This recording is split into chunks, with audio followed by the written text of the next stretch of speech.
এই জন্য একজন মুমিনের তামান্না থাকতে হবে শাহাদাতের তামান্না। মুমিন কখনো বাতিলের কাছে মাথা নত করবে না, মুমিন কখনো অন্যায়কে প্রশ্রয় দিবে না। এই অন্যায়কে প্রশ্রয় না দেওয়ার কারণে আল্লাহ তাআলা তার সম্মান, তার ইজ্জতকে বাড়িয়ে দিবেন দুনিয়া এবং আখিরাত উভয় জগতের মধ্যে। সুবহানাল্লাহ। এই জন্য কুরআনুল কারীমের মধ্যে আল্লাহ রাব্বুল আলামিন মুমিনের কি বৈশিষ্ট্য হবে, মুমিনের কি গুণাবলী হবে সেই সম্পর্কে একটি সূরা নাযিল করেছেন। সূরাটির নাম হচ্ছে সূরাতুল মুমিনিন। কি নাম? সূরাতুল মুমিনিন। মুমিন মানে বিশ্বাসী, যারা আল্লাহকে বিশ্বাস করে, আখিরাতকে বিশ্বাস করে, নবী রাসূলদেরকে বিশ্বাস করে, জান্নাত জাহান্নামকে বিশ্বাস করে, তারাই হলো মুমিন। ঈমানের পথে অবিচল থেকে আমার মরণ যেন হয়। ঠিক কি না? আমরা তো সবাই চাই যে আমার মৃত্যু ঈমানের সাথে হোক। ঈমানের পথে অবিচল থেকে আমার মরণ যেন হয়। তোমার কাছে মিনতি আমার মহামহিম দয়াময়। ঈমানের পথে অবিচল থেকে আমার মরণ যেন হয়। সকলে বলে আমিন। আমরা সবাই শাহাদাতের মৃত্যু কামনা করব, ঈমানের সাথে যেন মরতে পারি সেই মরণের কামনা করব। আল্লাহ রাসূল সাল্লাল্লাহু আলাইহি ওয়াসাল্লাম সাহাবায়ে কেরামদেরকে নিয়ে মসজিদে নববীতে বসে আলাপ আলোচনা করছেন, কোরআনের কথা বলছেন, হাদিসের কথা বলছেন।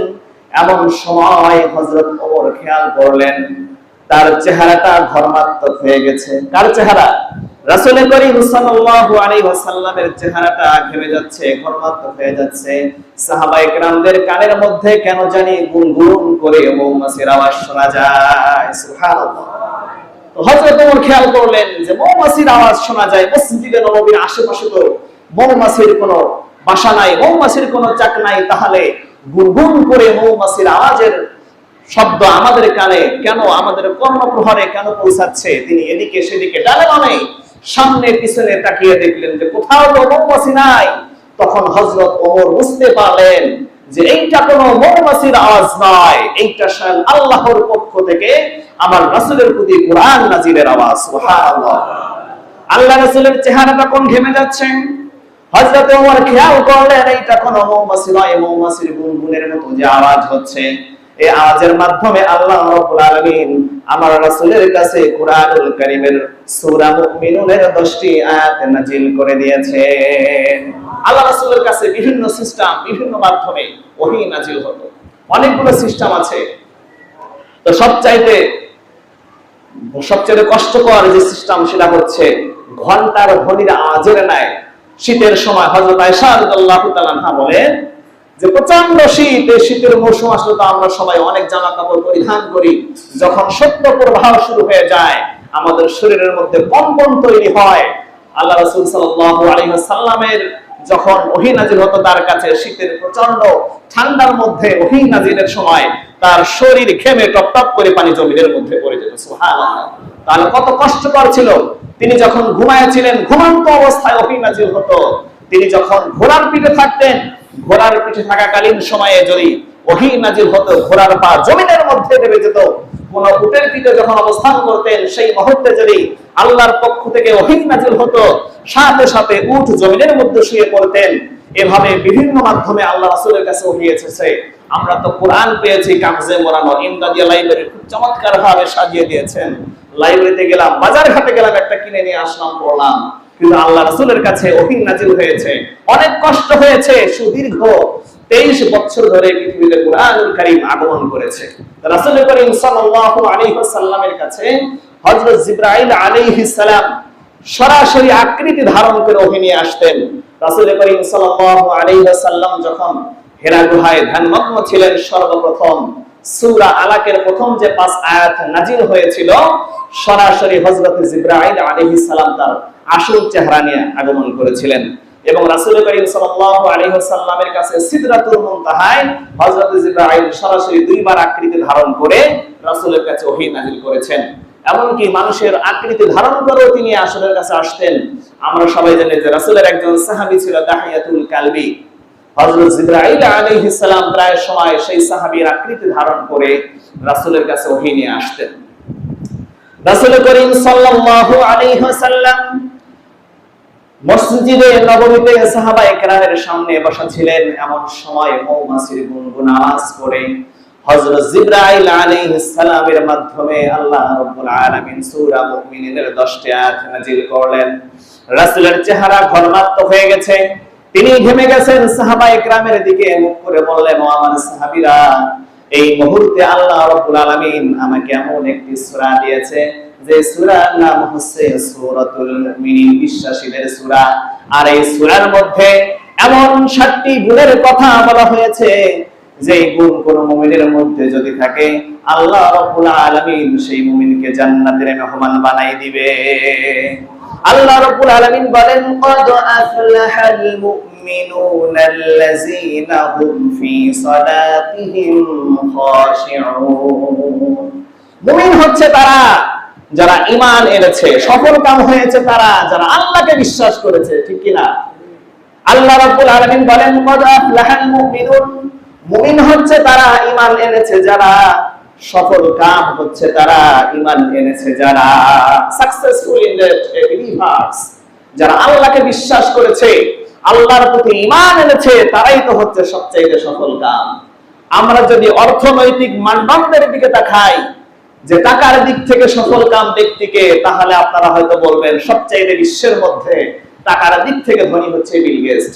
কথা বলেন, বিল গেটস এই বিশ্বের মধ্যে 1 নম্বর ধনী টাকার দিক থেকে। যদি আমরা ক্ষমতার দিক থেকে নির্বাচন করি যে ক্ষমতার দিক থেকে সবচেয়ে সফল কাম ব্যক্তিকে, তাহলে আমরা আমেরিকার প্রেসিডেন্ট ডোনাল্ড ট্রাম্পের কথা বলবো। যদি আমরা জনপ্রিয়তার দিক থেকে বিবেচনা করি, তাহলে বাংলাদেশের মধ্যে সবচেয়ে জনপ্রিয়তা হচ্ছে হিরো আলম। কথা বলেন, কথা বলেন না কেন? হিরো আলম জনপ্রিয়তার দিক থেকে উচ্চ, তারা আসলে সফল নয়। আল্লাহ বলেন ক্ষমতার দিক থেকে যারা সফল কাম তারা আসলে প্রকৃত সফল কাম ব্যক্তি নয়। অর্থনৈতিক দিক থেকে যারা সফল কাম তারা সফল নয়। ব্যক্তিত্ব, খ্যাতি, যশের ক্ষেত্রে যারা সফল কাম আসলেই তারা সফল নয়। আল্লাহ রাব্বুল আলামিন বলেন, ক্বাদ আফলাহাল মুমিনুনাল্লাযীনা হুম ফি সালাতিহিম খাশিউন। সফল কাম হচ্ছে ওই ব্যক্তি যে ব্যক্তি আল্লাহর প্রতি ঈমান এনেছে। তার সফল হচ্ছে তারা যারা কি করেছে? আল্লাহর প্রতি ঈমান এনেছে। তাহলে আমরা আল্লাহর প্রতি ঈমান এনেছি। এরপরে আল্লাহ রাব্বুল আলামিন পরবর্তী আয়াতগুলোর মধ্যে মুমিনদের 7টি গুণের কথা বলেছেন। কুরআনুল কারীমের 23 নম্বর সূরা, সূরা আল মুমিনুনের 2য় আয়াতের মধ্যে আল্লাহ পাক বলেন, আল্লাযীনা হুম ফি সালাতিহিম খাশিউন। মুমিন যারা হবে তাদের 1 নম্বর গুণ হচ্ছে তারা নামাজের মধ্যে বিনয়ী হবে। কোথায় বিনয়ী হবে? নামাজের মধ্যে বিনয়ী হবে। খাশিউন, নামাজের মধ্যে তারা ভয় পাবে যে আমি আল্লাহর সামনে দাঁড়িয়ে আছি, আল্লাহকে আমি দেখতেছি অথবা আল্লাহ আমাকে দেখতেছে। এইটা ধারণা অন্তরে পোষণ করে নামাজে দাঁড়াতে হবে। কিন্তু আমাদের বর্তমান যে অবস্থা, আল্লাহু আকবার বলে কাতারে দাঁড়িয়ে যাই, আমাদের ধ্যান ধারণা খেয়াল থাকে দুনিয়ার লোভ লালসার দিকে, আমাদের ব্যবসা বাণিজ্যের দিকে মন চলে যায়, তাহলে আল্লাহর কথা অনুযায়ী মুমিনের বৈশিষ্ট্য হতে পারে না। মুমিনের বৈশিষ্ট্য হবে সেইটা যে একজন মুমিন যখন নামাজে দাঁড়াবে তার অন্তরকরণের মধ্যে উপলব্ধি থাকতে হবে যে স্বয়ং আল্লাহর সামনে আমি দাঁড়িয়েছি, আমি আল্লাহকে দেখতেছি অথবা আল্লাহ আমাকে দেখতেছেন, ঠিক কিনা? এই জন্য আল্লাহ তাআলা বলেন, আল্লাযীনা হুম ফি সালাতিহিম খাশিউন। মুমিন হবে তারা যাদের মধ্যে বিনয় থাকবে, নামাজের মধ্যে খুশু থাকবে, আল্লাহর ভয় থাকবে। যাদের হৃদয়ে আছে আল্লাহর ভয় তারা কবু পথ ভুলে যায় না। আল্লাহর প্রেম ছাড়া এই দুনিয়ায় কারো কাছে কোনো কিছু চাই না। রাতের আধারে দাঁড়া সেজদাতে রয়, দু চোখের অশ্রুতে নদী যেন বয়। সালনার হাত ছানি যত আসুক পিছনে ফিরে সে তাকায় না, ঠিক কিনা? তাহলে মুমিন হবে তারা যারা নামাজের মধ্যে বিনয়ী হবে, নামাজের মধ্যে আল্লাহর ভয় খুশু খুজু তাদের অন্তরের মধ্যে থাকবে। এইটা হচ্ছে মুমিনের 1 নম্বর গুণ। এরপরে মুমিনের 2 নম্বর গুণ কি হবে? আল্লাহ রাব্বুল আলামিন বলেন ওয়াল্লাযীনা হুম আনিল লাগওয়ি মুরিদুন। মুমিন হবে তারা যাহারা অহেতুক কাজ পরিহার করবে। অহেতুক কাজকে তারা পরিহার করবে। মুমিনের এইটা 2 নম্বর গুণ থাকবে। তারা যে কোনো কাজ করবে না, যে কাজটা তারা করবে ভেবে চিন্তেই করবে। যে কাজের মধ্যে আল্লাহ সন্তুষ্ট হয়, মুমিন সেই কাজ কখনো করতে পারে না। আল্লাহ তাআলাকে সন্তুষ্টি করার জন্য আল্লাহ তাআলার যে বিধানগুলো রয়েছে, আল্লাহ পাকের যে নির্দেশনা কোরআনের মধ্যে এসেছে, রাসূলের যে নির্দেশনা হাদিসের মধ্যে তিনি বলে গিয়েছেন, সেই সকল নিষেধ এবং বিধিনিষেধ যেগুলো কাজ রয়েছে সেগুলো মুমিন কখনো করতে পারে না। মুমিন একমাত্র কাজ করবে কার সন্তুষ্টির জন্য? আল্লাহর সন্তুষ্টির জন্য। এই জন্য মুমিনের 2 নাম্বার গুণ হচ্ছে মুমিন কখনো অযথা অহেতুক অশ্লীল কোনো কাজ করতে পারে না। এরপরে মুমিনের 3 নাম্বার কাজ হচ্ছে ওয়াল্লাযীনা হুম লিয-যাকাতি ফাঈলুন। মুমিনের যে সম্পদ আল্লাহ তাআলা দান করেছেন, দিয়েছেন, সেই সম্পদ থেকে মুমিন ব্যক্তি যাকাত দিবে। এটা হচ্ছে মুমিনের 3 নাম্বার গুণ। তাহলে আমাদের যাকাত ফরজ হয়েছে কিনা? আমাদের অনেক ব্যক্তি এখানে আছে যাকাত ফরজ হয়েছে, কিন্তু আমরা যাকাত আদায় করি না। আপনি যদি আদর্শবান মুমিন হতে চান, মুমিনের বৈশিষ্ট্যগুলো অর্জন করতে চান, তাহলে আপনার উপর যদি যাকাত ফরজ হয়ে যায়, তাহলে আল্লাহর নির্দেশ অনুযায়ী সূরা মুমিনের মুমিনের 3 নাম্বার গুণ অনুযায়ী আপনাকে যাকাত দিতে হবে, ঠিক কি না? যাকাত দেওয়া আপনার জন্য আমার জন্য ফরজ। সেটা কি ফরজ? যারা সম্পদশালী আছেন, টাকা পয়সার মালিক আছেন, আল্লাহ তো আপনাকে টাকা দিয়েছে, পয়সা দিয়েছে, এই টাকা পয়সা আপনি কবরে নিয়ে যেতে পারবেন না। পৃথিবী হচ্ছে ক্ষণস্থায়ী। আপনার বাড়ি গাড়ি টাকা পয়সা ব্যাংক ব্যালেন্স যা কিছু আছে সমস্ত কিছু দুনিয়াতে রেখে আপনাকে পাড়ি জমাতে হবে আখিরাতে। এই জন্য যাদের উপর যাকাত ফরজ হয়েছে, আপনার কর্তব্য, আপনার দায়িত্ব হচ্ছে অসহায় মজলুম যারা যাকাত খাওয়ার উপযোগী তাদেরকে বন্টন করে দেওয়া। সুতরাং এটা কার হুকুম?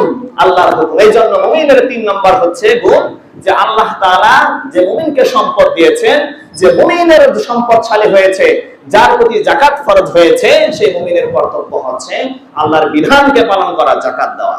এরপরে 4 নম্বর গুণ হচ্ছে ওয়াল্লাযীনা হুম লিফুরুজিহিম হাফিজুন। মুমিন তার লজ্জা স্থানের হেফাজত করবে। আপনার আমার সবচাইতে দামি জিনিস হচ্ছে লজ্জা স্থান। কথা বলেন, মুমিনের সবচাইতে দামি জিনিস হচ্ছে লজ্জা স্থান। আল্লাহ রাসূল বলেছেন, যে ব্যক্তি আমাকে 2টি জিনিসের গ্যারান্টি দিতে পারবে, আমি তার জন্য জান্নাতের জিম্মাদারি নিয়ে নেব। সুবহানাল্লাহ। কোন ব্যক্তি যদি তার জিহ্বার হেফাজত করে, মুখের হেফাজত করে, এই মুখ দ্বারা কাউকে অশ্লীল কথা বলে না, মুখ দ্বারা কথার মাধ্যমে কাউকে আঘাত দেয় না, মুখ দ্বারা কোনোদিন খারাপ বাক্য উচ্চারণ করে না, এবং আরেকটি জায়গা হচ্ছে লজ্জা স্থান। যে ব্যক্তি তার লজ্জা স্থানের হেফাজত করবে, অবৈধ কাজে কোনো ব্যয় করবে না, খারাপ কাজে ব্যয় করবে না। আল্লাহ রাসূল বলেন, মুখের হেফাজত এবং লজ্জা স্থানের হেফাজত কোন ব্যক্তি যদি আমাকে দিতে পারে, আমি স্বয়ং রাসূল তার জান্নাতের জিম্মাদারি নিয়ে নিলাম। তাহলে আপনার আমার মুখের হেফাজত দরকার আছে কিনা? লজ্জা স্থানের হেফাজত দরকার আছে কিনা? একজন মুমিনের সবচেয়ে দামি সম্পদ হচ্ছে তার লজ্জা স্থান। এই জন্য যেখানে সেখানে অবৈধ কাজে এগুলো ব্যবহার করা যাবে, ব্যবহার করা যাবে না। এরপরে 4 নম্বর কাজ হচ্ছে ওয়াল্লাযীনা হুম লিআমানাতিহিম ওয়া আহাদিহিম রাউন। এরপরে মুমিনের গুণ বলা হয়েছে যে মুমিন হবে তারা যারা সদা সর্বদা সব সময় আমানতদারিতা রক্ষা করবে। কি করবে? আমানতদারিতা রক্ষা করবে। আপনি একজন সমাজের নেতা, সমাজের যতগুলো দায় দায়িত্ব আছে এগুলো দেখভাল করার দায়িত্ব আপনার। এটা আল্লাহর পক্ষ থেকে আপনার কাছে আমানত। একজন ইউনিয়নের চেয়ারম্যান যারা হবে, ইউনিয়ন পরিষদের মেম্বার যারা হবে, জনগণের খোঁজ খবর রাখতে হবে। জনগণের যতগুলো হক আছে সরকারিভাবে, যেগুলো বাজেট পাস করা আছে, সমস্ত হক গুলো সে যদি আদায় না করে, তাহলে আমানতের খেয়ানতকারী হিসেবে কাল কঠিন ময়দানে আল্লাহর সামনে দাঁড়াতে হবে। এই জন্য মেম্বার অফ পার্লামেন্ট যারা এমপি মিনিস্টার রয়েছেন, তাদের দায়িত্ব হচ্ছে সরকারের পক্ষ থেকে জনগণের জন্য কি হকগুলো আছে। আজকে যদি আমরা দেখি যে বিভিন্ন জায়গায় কালভার্ট, ব্রিজ উদ্বোধন হচ্ছে, ব্রিজ ভেঙে যায়, কিন্তু ব্রিজের ভিতরে বাঁশের বদলে, রটের বদলে কি পাওয়া যায়? বাঁশ পাওয়া যায়। তার মানে সে আমানতের খেয়ানত করেছে, পুরা জাতির সম্পদ সে নষ্ট করেছে। তাহলে তাকে পুরো জাতির কাছে ক্ষমা চাইতে হবে। সে যদি ক্ষমা না করে তাহলে আমানতের সে খেয়ানত করেছে। কালকে আমাদের কঠিন ময়দানে সেই এমপি, মিনিস্টার, মেম্বার, চেয়ারম্যানকে জনগণের সামনে দাঁড় করে দেওয়া হবে যে সে তো তোমাদের হক নষ্ট করেছে, আমানতের খেয়ানত করেছে, সুতরাং তোমাদের পাপের বোঝা, তোমাদের গুনার বোঝাগুলো মেম্বার, চেয়ারম্যান, এমপি, মন্ত্রীদের গায়ের মধ্যে ঝুলাইয়া দাও। ঠিক কিনা? এই জন্য আপনি যেখানে থাকেন না কেন, যে অবস্থায় থাকেন না কেন, আপনি যদি একজন পরিবারের বড় কর্তা হয়ে থাকেন তাহলে পরিবারের একজন দায়িত্বশীল ব্যক্তি হিসাবে অন্যান্য পরিবারের যে হকগুলো রয়েছে, সদস্য যারা রয়েছে তাদের হকের হেফাজত করতে হবে। এইটা হচ্ছে এক প্রকার আমানত।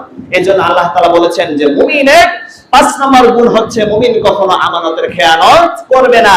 এবং 6 নম্বর গুণ হচ্ছে মুমিন যদি কারো সঙ্গে অঙ্গীকারবদ্ধ হয়, কথা দিয়ে দেয়, কথার কোনোদিন বরখেলাপ করবে না, অঙ্গীকারকে ভঙ্গ করবে না। আজকে যদি আমরা তাকাই তাহলে কথার মধ্যে অনেক গালিগালাজ করি, কথা দিয়ে কথা রাখে না। এটা তো মুনাফিকদের আলামত। কিসের আলামত? মুনাফিকদের আলামত। মুনাফিকরা সদা সর্বদা অঙ্গীকারকে ভঙ্গ করে, আমানতের খেয়ানত করে, কথায় কথায় গালিগালাজ করে, কথা দিয়ে তারা কথা রাখে না। এই জন্য মুমিনের 6 নম্বর গুণ হচ্ছে মুমিন যখন কারো সঙ্গে ওয়াদা দিবে, কথা দিবে, সেই কথাকে কখনো ভঙ্গ করবে না। এরপরে 7 নম্বর গুণ সম্পর্কে আল্লাহ রাব্বুল আলামিন বলেন ওয়াল্লাযীনা হুম আলা সালাওয়াতিহিম ইউহাফিজুন। মুমিন যেখানে যে অবস্থায় থাকুক না কেন, মুমিন সদা সর্বদা নামাজের প্রতি যত্নশীল। মুমিন কখনো নামাজকে ছেড়ে দিতে পারে না। মুমিন কখনো নামাজ ছেড়ে দিতে পারে না। মুমিন যদি সফরে থাকে তাহলে সে নামাজকে কসর করবে, ছোট করে নিবে। মুমিন যদি অসুস্থ থাকে তাহলে সে বসে নামাজ পড়বে, বসে যদি নামাজ না পড়তে পারে শুয়ে নামাজ পড়বে, যদি প্লেনেও থাকে তাহলেও সেখানেও বসে বসে নামাজ পড়বে। এই জন্য মুমিনের 7 নম্বর গুণ হচ্ছে যেখানে যে অবস্থায় মুমিন থাকুক না কেন কোনোদিন সে নামাজকে নষ্ট করতে পারে না। আজকে যদি আমরা আমাদের দিকে তাকাই, আমরা চায়ের স্টলে বসে বিভিন্ন জায়গায় আড্ডা গল্পে মেতে উঠি, মসজিদের মুয়াজ্জিনের সুরলিত কণ্ঠে আজান হচ্ছে, কিন্তু আমরা নামাজে আসি না। তাহলে বুঝতে হবে মুমিনের যে গুণ আল্লাহ তাআলা দিয়েছেন, যে মুমিন কখনো নামাজকে নষ্ট করে না, নামাজকে ছেড়ে দেয় না। কিন্তু আজকে আমরা সুস্থ সবল বিভিন্ন জায়গায় আড্ডা দিতে পারি, বিভিন্ন জায়গায় ঘোরাফেরা করতে পারি, কিন্তু মসজিদে আসি না, নামাজের কোনো তোয়াক্কা করি না। তাহলে বুঝতে হবে মুমিনের খাতা থেকে আমার নামটা কি হয়ে গেছে? কাটা গিয়েছে। এই জন্য আপনার আমার দায়িত্ব হচ্ছে মুমিনের যে গুণগুলো আছে এই গুণগুলো অর্জন করা। এরপরে আল্লাহ রাব্বুল আলামিন বলেন উলাইকা হুমুল ওয়ারিসুন ওয়াল্লাযীনা হুম ইয়ারিসুনাল ফিরদাউসি হুম ফিহা খালিদুন। আল্লাহ রাব্বুল আলামিন বলেন কোরআনুল কারীমের যে সকল মুমিনের 7টি বৈশিষ্ট্যের কথা বললাম, এই 7টি বৈশিষ্ট্য কোন মুমিনের মধ্যে যদি থাকে তাহলে আমি আল্লাহ তাকে জান্নাতের মালিক বানায়া দেব। সুবহানাল্লাহ। তাহলে 1 নম্বর গুণ হচ্ছে মুমিন সদা সর্বদা নামাজের মধ্যে বিনয়ী থাকবে। 2 নম্বর গুণ হচ্ছে অহেতুক কোনো কাজ মুমিন করতে পারে না। এবং মুমিনের 3 নম্বর গুণ, যদি আল্লাহ তাআলা তার উপর যাকাতকে ফরজ করে দেয় সদা সর্বদা যাকাত আদায় করবে। এবং 4 নম্বর গুণ হচ্ছে মুমিন তার লজ্জাস্থানের হেফাজত করবে। 5 নম্বর গুণ আমানতের খেয়ানত করবে না, যথাযথভাবে আমানতকে সে পালন করবে। 6 নম্বর গুণ, সে যদি কারোর সঙ্গে অঙ্গীকারবদ্ধ হয়, কথা দিয়ে দেয়, সে কথা রাখবে, অঙ্গীকার পালন করবে। 7 নম্বর গুণ হচ্ছে মুমিন কখনো নামাজকে ছেড়ে দিতে পারে না। আল্লাহ রাব্বুল আলামিন আপনাকে আমাকে সবাইকে মুমিনের এই 7টি গুণাবলী অর্জন করার তৌফিক দান করুক। সকলেই বলি আমিন।